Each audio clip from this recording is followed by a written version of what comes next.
So this is all wheat stubble. It's armor, it's residue. And so we're gonna be planting corn into this. And I'm excited for experimenting with some different cover crops. But even like right here, you can see there's just bare soil. Bare soil is a home for weeds. Direct sunlight on bare soil is not ideal. And where we live, I mean, it is very normal to have 40-mile-an-hour winds. Sometimes when storms are really happening, I mean, it's pretty normal to have 80-mile-an-hour winds. Corn is being put in the ground today. Not by me, but by Bruce. And what I'm actually out doing is filling some pivot tracks. The pivots, obviously where it gets all wet, the more the pivots go over the same spot, of course, the deeper the holes get. So if you actually look here, I don't know if you can see it. So if you look ahead right here, you can actually see the pivot tracks. So if you look back here, you can see as well. So what this will do is it will bring dirt from the sides to fill them. So then when Bruce goes over them with the planter, he's not bouncing around.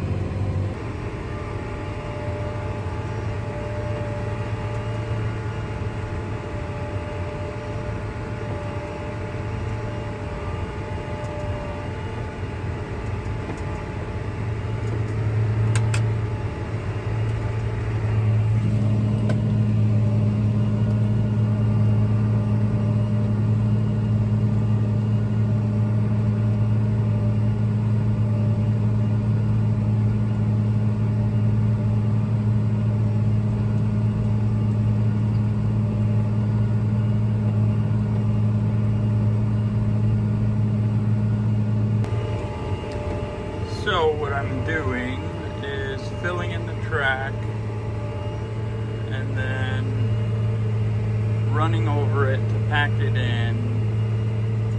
So it's just flush with both sides of the ground. So when he goes over it horizontally, he's not bouncing all around. Oh my God, what is that? Oh my God, what is that?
Well, there you have it. All 13 towers times 2, 26. The end rows, turn rows, are all filled. So it just makes for a very simple, smooth ride over.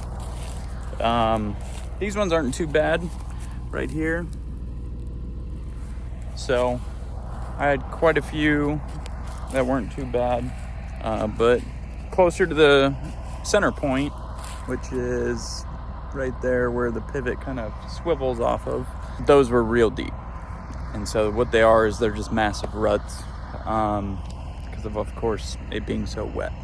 But this field was wheat last year, so this is all wheat stubble. It's armor, it's residue. And so we're going to be planting corn into this. And I'm excited for transitioning and experimenting with some different cover crops. Because the thing is I don't know if any of the previous clips had showed it, but even like right here, you can see there's just bare soil. Bare soil is a home for weeds. Direct sunlight on bare soil is not ideal, but it also kills biology, the biological life, the microbes in the soil, all the bugs, insects. It also makes for temperature swings to be much greater when you don't have covered soil. So there's a lot of cons to soil not being covered. And then the thing about just armor and residue is if there's no roots, then there's no anchor. And where we live, I mean, it is very normal to have 40-mile-an-hour winds. Sometimes during the heat of the summer or the middle of the summer when storms are really happening, I mean, it's pretty normal to have 80-mile-an-hour winds. And so life on the Great Plains, if you don't have an anchor, then all of that just wants to blow away, which is actually what kind of happened with this wheat. There's a ton of bare spots out there, and I'm just excited to try out some things that might help eliminate some of those bare spots and hold some of this residue from the previous cash crop, but also, of course, give the soil more biological life as well. So some unasked for input, if you will. So this is irrigated, by the way, surrounded by dry land. So any of the corn stalks you see, that will go back to corn as well. So this whole big field will be corn this year. The center is irrigated, and then around it is dry land. And so that is that. So we're done with this. Let's get it back to the shop, see what's next.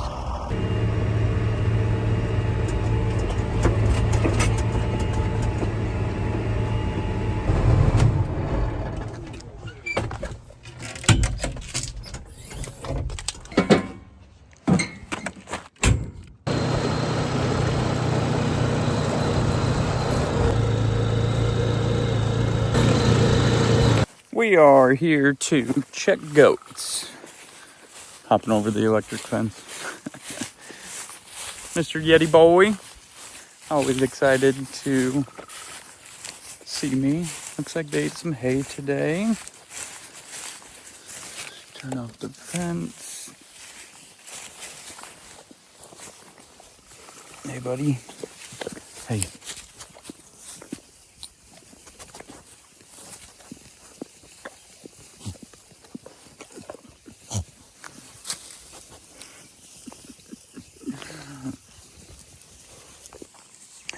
Well, everybody looks happy, healthy, thriving.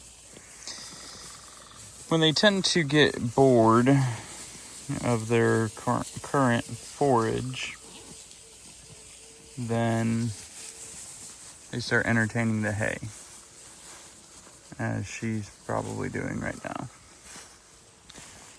So it's just a diversity mix. What we're trying to do right now with the pasture is access what's already in the seed bank. So in the soil, there's already seeds down in there of different grasses and other plant life. And we're trying to activate those by the practices that we are using to manage the animals. So this is heavily brome. Brome is a grass that is definitely, I'd say it's a challenge to get anything to grow through it, because it just takes over. But they seem to love it. I mean, it's not the best forage, but they definitely seem to love it, but I know if we can activate some of these different seeds with the right nutrients that are in the seed bank, that gives this pasture diversity, which gives them diversity in their diet. Of course, they already get diversity between the grass, the leaves, the sticks, everything over there on the wooded side, which there are some weeds over there too. So, but we don't want to continue the monocrop grass. We want to try to utilize them and their manure to activate what's already in the seed bank. Well, this is a first, and I'm a little bit annoyed, to be honest. Okay, well, maybe it's not as big of a deal as I thought. The issue I was having before I built this is they would constantly knock over their mineral, and it was a problem because obviously they're wasting their mineral and it's costing me money on top of that. So, and obviously the whole purpose as to why I buy it and invest money is for them. So seeing them tip it for the very first time is quite annoying. But now, after I tip it back over, I see why everything was stuck. And they were probably just trying to unstick their mineral. That's the bad thing about using this mineral feeder right now is it's just not as efficient as I want to be. But I just haven't found one to replace this with that's a better solution just yet. So we'll get there. Mr. Yeti boy didn't want to eat his food this morning as he's laying there looking at me. So maybe he'll be a bit hungry for his food now. Guess we'll find out. You hungry, buddy?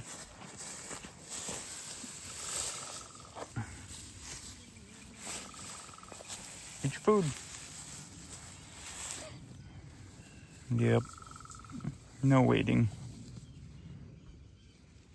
Okay. Maybe I'm wrong.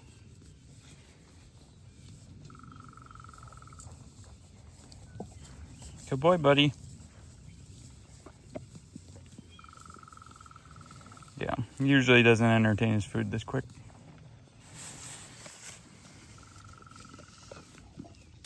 So when I come down here, I tend to do a lot of observing. That's how I'm learning because I've never done this before. And so I do a lot of observing, a lot of watching, a lot of looking at body shape, figure, condition, habits. And this guy just loves testing that fence. But I think he's smart enough to know when I'm here and it's off and when I'm not. His two other buddies, the three amigos, if you will, all of them together, I think they all know that too. But these are the only three males in here, and he is one that just loves to test that fence. He's always sticking his face under it, as you see, grabbing the grass under it. Even though there's all this green in here, he just would rather do that.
yes, I do haul water as of now.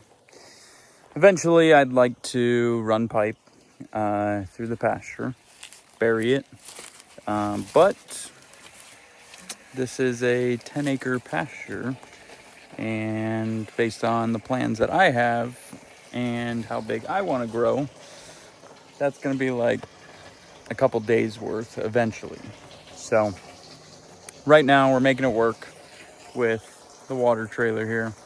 So this was an old trailer of some sort in the machine pile, and basically what I did is I just bought a tank, which if I could do it all over again, I would have looked for some sort of black tank, because obviously you can see there definitely becomes algae buildup. Algae's not terrible or bad for the water or for the animals to consume and everything. Our dogs drink out of stuff that's algae filled, whether it be just road areas full of water or whatever the case may be, and they're just fine too. So did that, and hook it up to the four-wheeler, can hook it up to the side-by-side, hook it up to a pickup, whatever I'm using at that time. Probably every 3 to 4 days I need to fill it up. It just depends on the weather. With the last couple days being quite rainy, they really just don't drink a whole lot of water. Of course, there's moisture on their food, the forage, so that definitely helps. But yeah, so I try to be ahead of things though. Obviously, this is something that I'm kind of building on the side. So with that being the case, I have to treat it as if it's on the side. So for instance, right now, they don't need the water by any means, but I'm trying to be ahead of schedule because I know Bruce is getting in the field tonight to plant. Well, that means I could have a busy night tomorrow night to where I might not be able to get down here until later in the evening.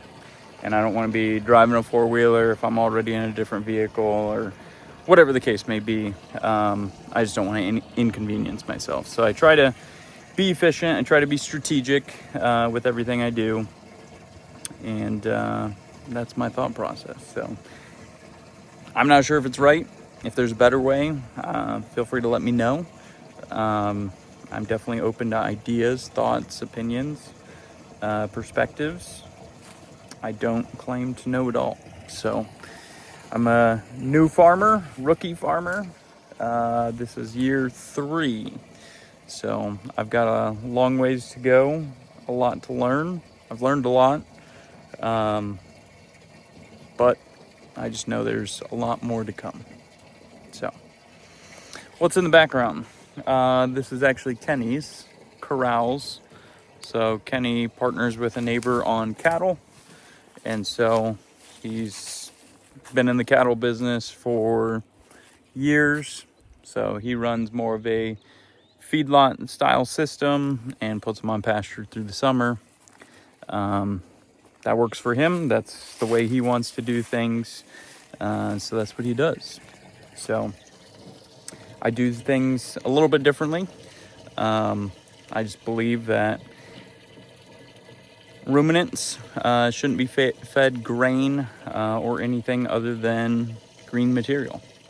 And so grasses be on pasture, be in wooded areas, so on and so forth. So that's the way I do things. Just about full here.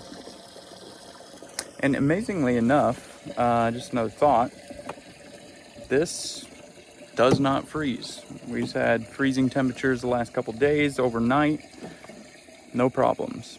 So that's great. But through the winter, it definitely would.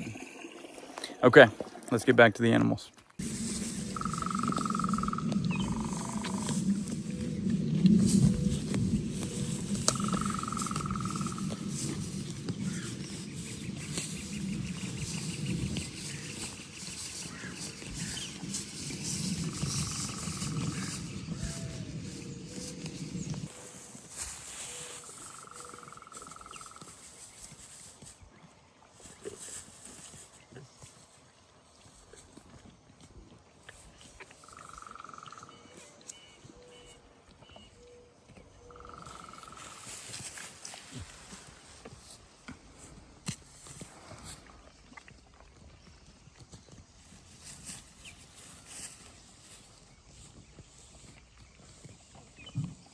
Okay, Yeti boy.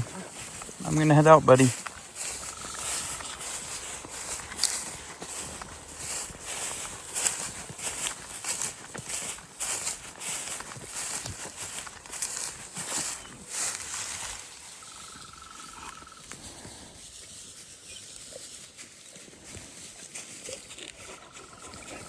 Good boy. Good boy, buddy. Okay. Good night. I'll see you in the morning. Love you, dude. And one thing about having fields not right next to the shop is you have to shuttle vehicles. So Kate and I are on our way to McCook to shuttle some vehicles so Bruce has transportation after he's done planting tonight. So here we go.